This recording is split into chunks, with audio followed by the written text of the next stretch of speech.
Hai, teman-teman, jumpa lagi.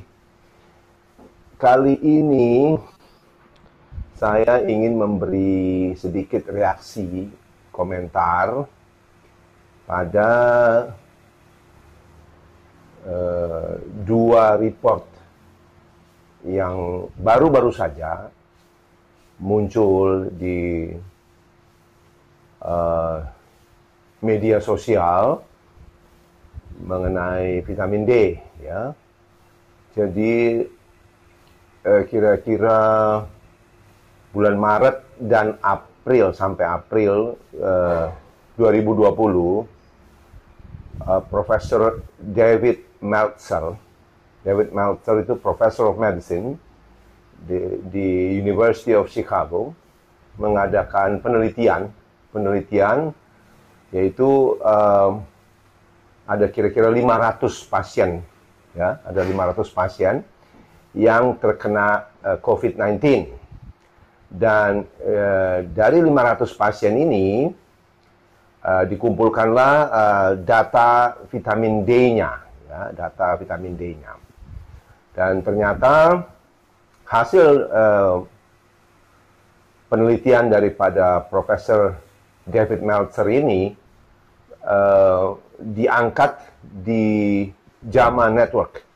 JAMA itu adalah seperti jurnal di Indonesia itu ID, ya, Persatuan Dokter Amerika. Itu jadi JAMA itu singkatan dari Journal of American Medical Association.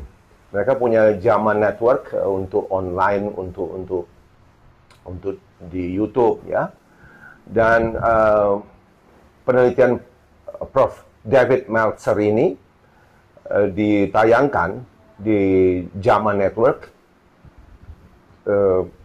seminggu yang lalu, kira-kira tanggal 14 September 2020. Jadi hasil yang didapat di University of Chicago adalah dari 500 pasien itu ternyata disimpulkan bahwa apabila kadar vitamin D dalam darah kurang atau istilahnya adalah deficient, ya, deficient. Biasa yang dibilang deficient itu adalah di bawah 20 nanogram per mililiter, ya. Kalau kadar vitamin D dalam darah pasien-pasien ini kurang dari 20 nanogram per mililiter, maka kemungkinan terkena infeksi COVID-19 adalah 77%. 77%, ya, lebih mudah kena dibanding orang dengan kadar vitamin D normal atau tinggi, ya. Jadi ini sedikit melengkapi apa yang sudah saya laporkan di video saya yang lalu, yaitu studi dari Dr. Michael Holick yang dari Boston, ya.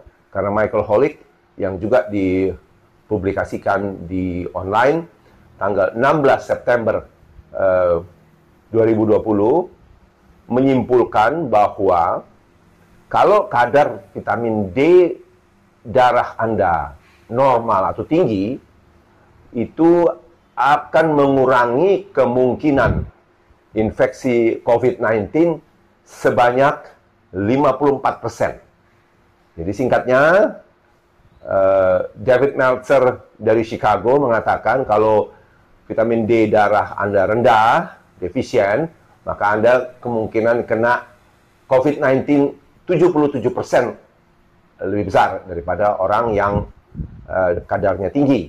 Sebaliknya, Michael Holick dari Boston mengatakan kalau vitamin D darah Anda bagus, maka kemungkinan infeksi COVID-19 turun 54%. Jadi angka-angka ini sangat signifikan.